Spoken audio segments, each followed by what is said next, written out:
आज हम करेंगे कि इसमें इनकम एंड एक्सपेंडिचर अकाउंट कैसे बनाते हैं।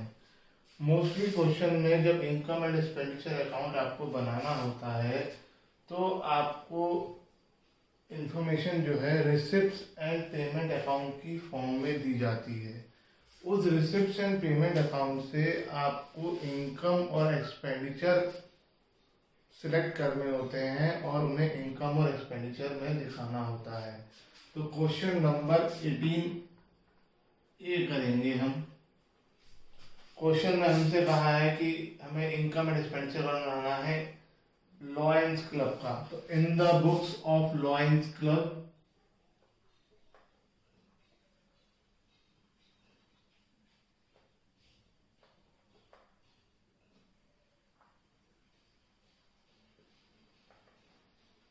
Income and expenditure account for the year ending 31 मार्च 2020।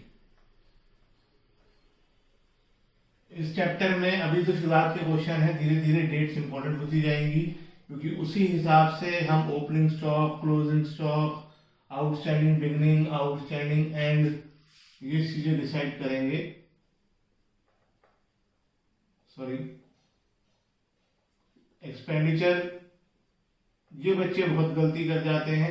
यहाँ पर इनकम एंड एक्सपेंडिचर अकाउंट है तो इनकम और एक्सपेंडिचर लिख जाते हैं, जबकि ये एक्सपेंडिचर साइड है और ये इनकम साइड है। अकाउंट से हमेशा इनकम क्रेडिट में आया है। अब आपको जो इनकम एंड एक्सपेंडिचर दे रखा है उसमें दो साइड, सॉरी आपको जो क्वेश्चन दे रखा है उसमें रिसिप्ट्स एंड पेमेंट अकाउंट है जिसमें दो साइड है, रिसिप्ट्स और पेमेंट।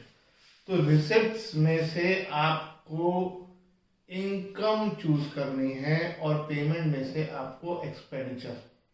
नॉर्मली रिसिप्ट्स जो होंगे वो हमारी इनकम की कैटेगरी में आएंगे और पेमेंट्स जो होंगी वो एक्सपेंस की कैटेगरी में आएंगी।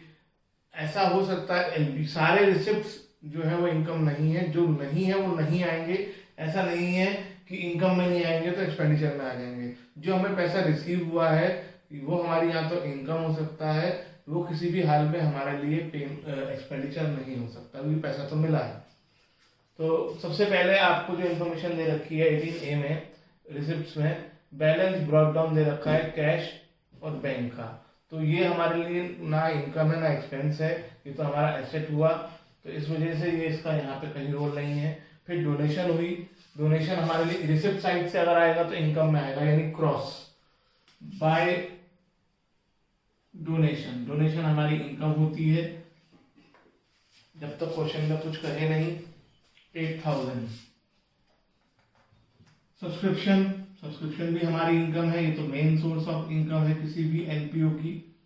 अगर आपसे मेन सोर्स ऑफ इनकम एक पूछी जाए तो उसका आंसर हमेशा सब्सक्रिप्शन है। आगे बढ़ेंगे, आगे के क्वेश्चंस में आपको एडजस्टमेंट भी मिलेंगी। एंट्रेंस फीस जब तक कुछ ना कहा जाए ये हमारी इनकम है।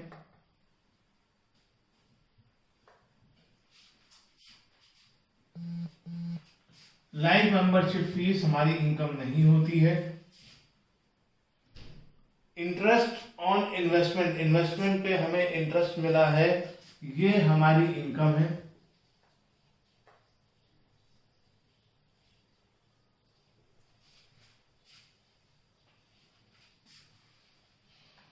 लीगेसी ये भी हमारी इनकम है अगर क्वेश्चन कुछ नहीं कह रहा है।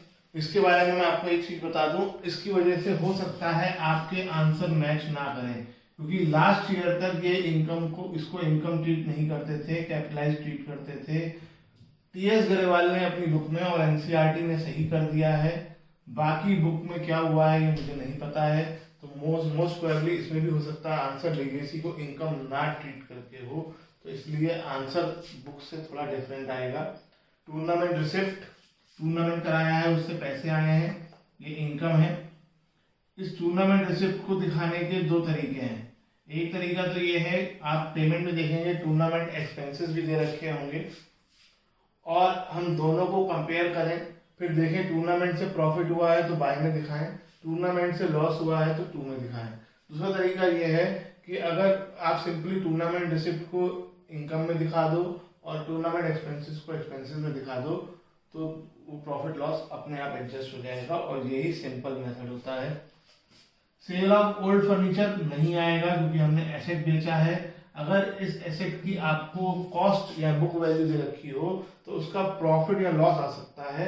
जब नहीं दे रखी है तो हम मान के चलेंगे कि 2000 का फर्नीचर 2000 में ही बेच दिया, यानी ना प्रॉफिट हुआ ना लॉस हुआ। तो ये रिसिप्ट साइड से चीजें आ गई। अब पेमेंट साइड से बात करते हैं। पेमेंट में सबसे पहली चीज है सैलरी।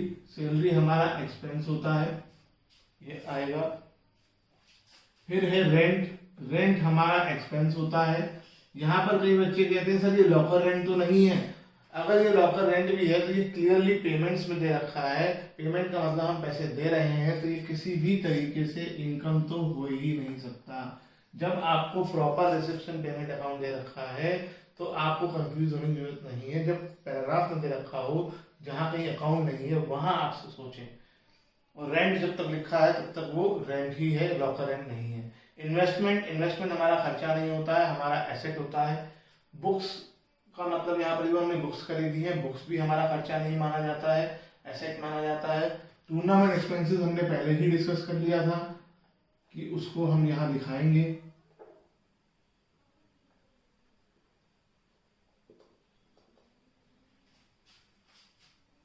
फर्नीचर नहीं आएगा क्योंकि वो हमारा एसेट होता है, हमने फर्नीचर खरीदा है।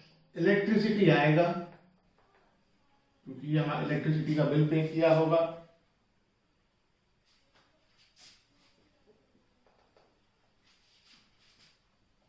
ऑफिस एक्सपेंसेस आएंगे।